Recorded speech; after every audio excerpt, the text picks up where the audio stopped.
Hey guys, welcome back to Cheers here. Today we're gonna be doing something super fun. Classic kind of Mexican street food with a total Japanese twist. I just had a version of this. I'm changing it slightly and I was really inspired the other day. It was delicious. So let's go to it, right? It's summertime now. It's corn. Big lump with knobs. It has the juice, right? Okay, so corn, we're gonna just be shucking our corn. We're gonna be making an elote today, but we're gonna be changing the flavors to go more Japanese. So we're gonna be roasting off our corn, making a yuzu aioli or crema, right? So we're gonna be putting some togarashi in that crema as well, and then topping it with some house-made furikake. Which is super delicious. We're making it in-house because we cannot use fish, right? Most furikake has bonito in it. So we substituted the bonito for some dried miso. We just took some miso, spread it out thin, put it in the oven for just 10-ish minutes. The thinner you spread it, the quicker it'll go, right? And it'll dry out. And then we made the furikake from that. Super, super delicious. And this is definitely something, you know, if you're making this at home, this is totally like a street food, definitely great with barbecue, with as a side, or even as an appetizer. So if you are making this at home and you do want to do it with meat, you can do what we did, right? I will send you the recipe to make that as well, and then you can have it with your meat side dishes. On a wire rack, we're just going to put it this way so they don't roll around too much. They kind of sit in those grooves, right?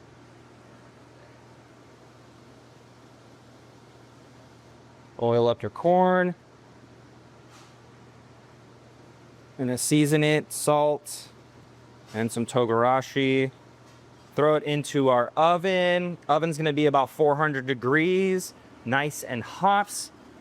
And we're gonna throw it in for about 10 to 15 minutes, just till it's cooked through.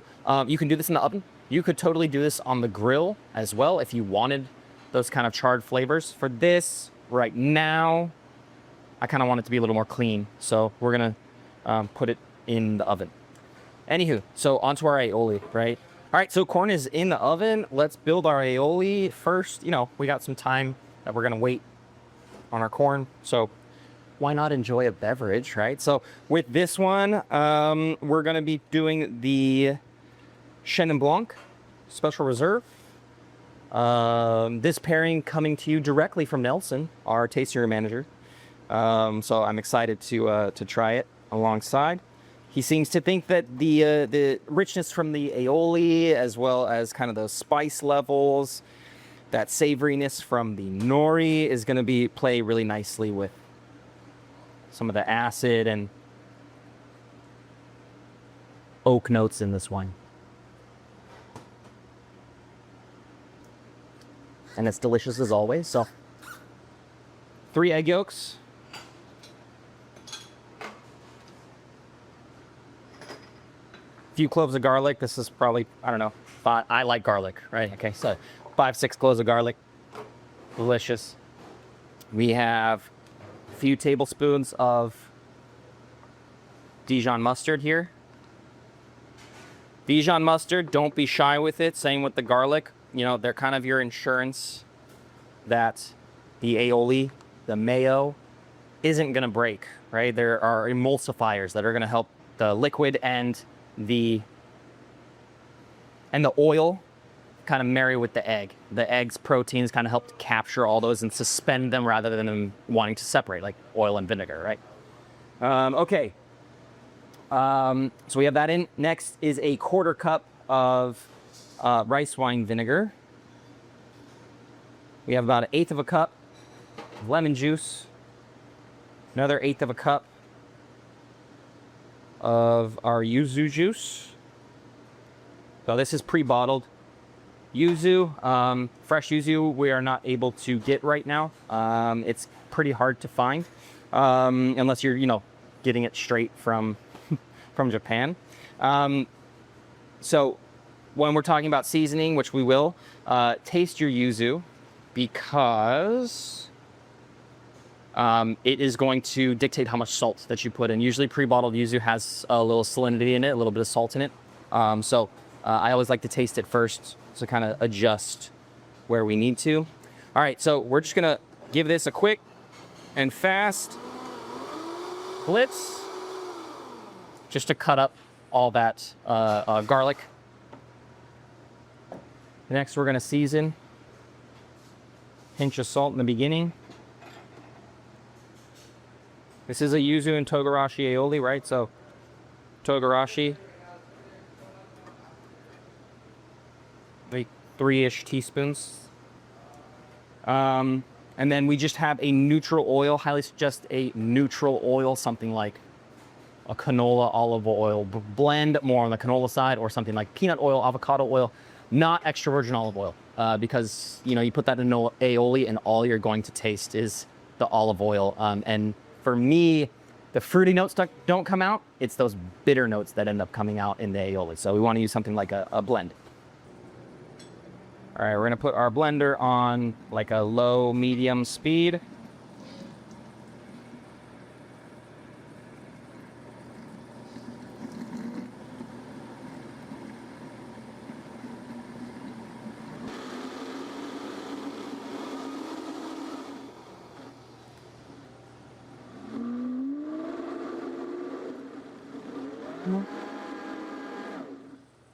So what'll end up happening if you're using a blender and not something like a Roku or a food processor, right?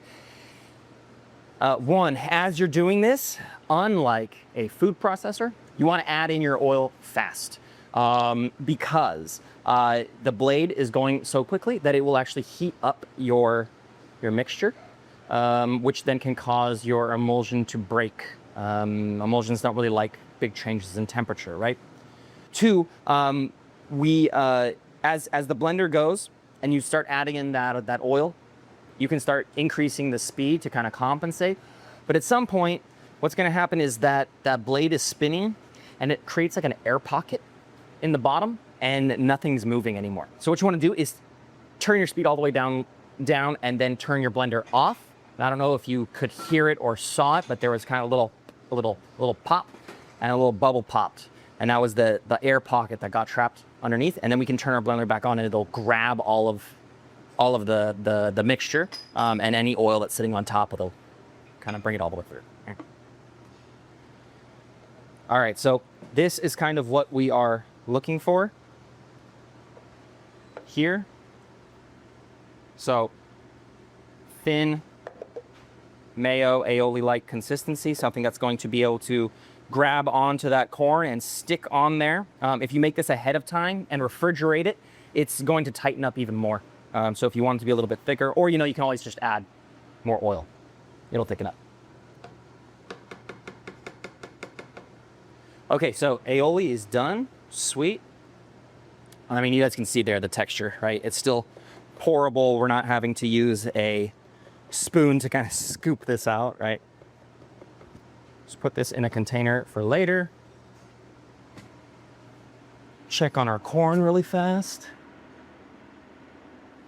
A few more minutes on that. So while that goes, we're going to talk about some other optional garnishes, right? So one, to me, not optional thing. We have our house-made furikake. In this is roasted or toasted nori, which is basically what you use to make sushi rolls, right? The seaweed wraps. So we toasted those off and we put all of these things into the Roku, right? Into the food processor. We toasted those off, just gave them a quick little chop and threw them in. We did some salt and some sugar, some wasabi powder, a little Aleppo chili, and a little gochugaru, which is a Japanese chili flake, just for fun, right? We did equal parts sesame, black sesame and white sesame seeds in there as well, and kind of just gave this a nice blitz. And then, like I said earlier, normally a furikake has bonito flakes, which is dried skipjack tuna. So we kind of went away from that, but we still wanted to get that umami that brings. So we did miso. We took miso, I got a piece of parchment paper and spread it paper thin into the oven for maybe 5 minutes. And then you can take your scraper and just scrape that right off right when it cools down. And then blitz that into your mix as well. Just adds that kind of umami flavor that you're looking for. So that's our furikake, right? We also have just some nori strips. These are just going to be for garnish, right? So all we did was give these a nice little slice. I like using these because if you are looking for that effect that bonito gives, where bonito, when you put it on something hot, they call it dancing, right? So it looks like it's moving because it's so paper thin that the heat, the steam that's coming up off of your food is actually making those little shavings move, right? So we're gonna try to achieve that same effect, but just with some nori. Next, if you have the option, if you can get your hand on some, these are some shiso leaves. Shiso is one of my favorite herbs. Tastes like, to me, it has like a cilantro melon-like flavor. So you can use cilantro because, again, this is a fusion dish, right? So if you can only get cilantro, use cilantro. If that's what you like, use that.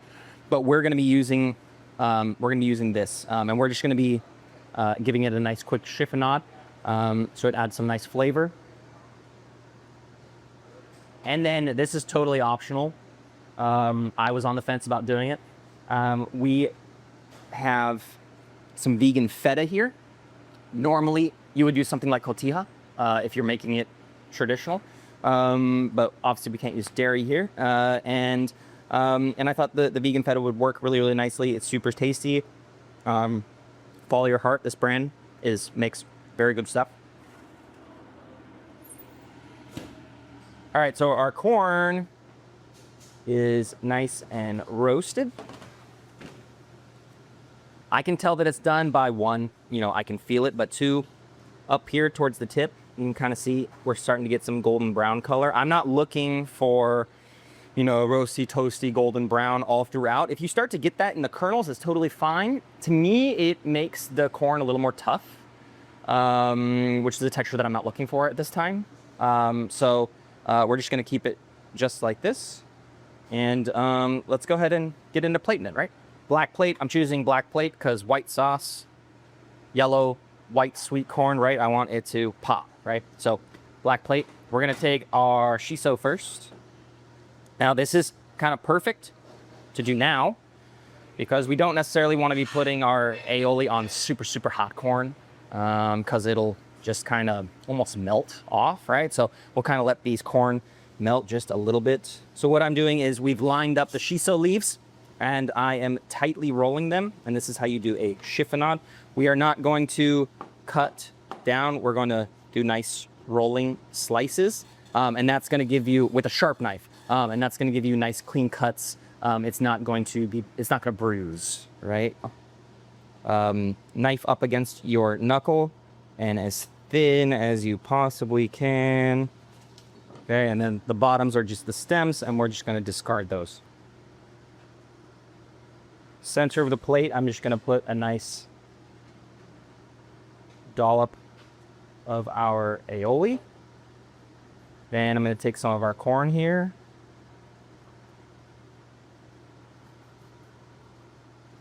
Paint it liberally, right? Making sure that it gets in all those nooks and crannies. Just because I like, I think I've told you all in the past, I like spicy, all right? So I'm going to add a little more togarashi to the outside. Next, we're going to add our furikake that we made. And again, I will be sending you all that recipe.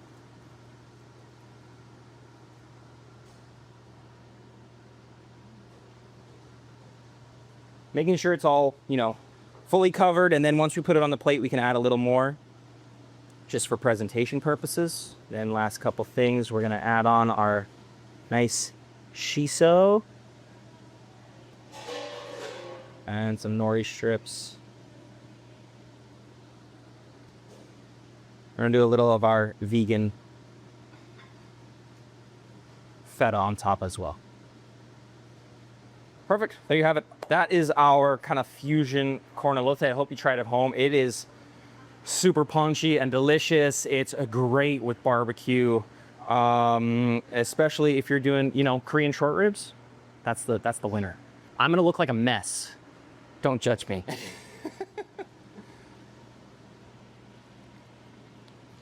That's really yummy. The spice levels come out, the yuzu comes out. You can really taste the nori, and that herb really just elevates everything, brings this brightness. And Nelson was right. That's great. Corn is super sweet. It's nice and in season. I hope you guys make this one at home. It's super tasty. Enjoy, and I hope we see you in the restaurant soon.